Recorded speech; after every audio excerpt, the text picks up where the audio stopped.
Selanjutnya Tribuners, kita akan update gempa di Kabupaten Maluku Tengah. BPBD Maluku Tengah data 31 unit bangunan terdampak gempa 5,71 rusak berat.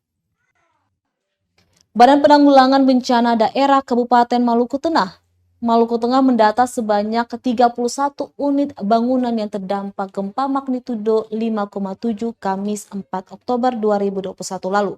Dengan rincian di negeri Sawai terdata 1 unit rumah rusak berat, 17 unit rumah rusak sedang, dan 3 rusak ringan. Sedangkan di negeri Besi 8 unit rumah rusak ringan, negeri Olong hanya 1 unit yang terdata rusak ringan. Sementara di negeri Rumah Olat 5 unit rumah rusak sedang. Demikian disampaikan Kepala BPBD Maluku Tengah Abdul Latif K kepada tribunambon.com di Masohi.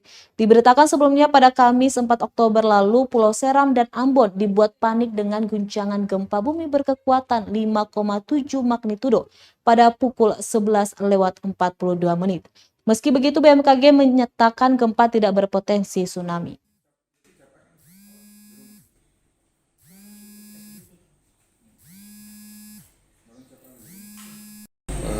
Tim sudah turun kemarin dan ada informasi yang disampaikan itu beberapa rumah di Sawai, kemudian ada di Olong, di Masihulan dan di Besi.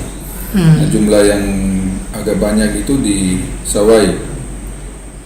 Ya, di Sawai itu ada rumah yang kategori rusak ringan, sedang dan berat.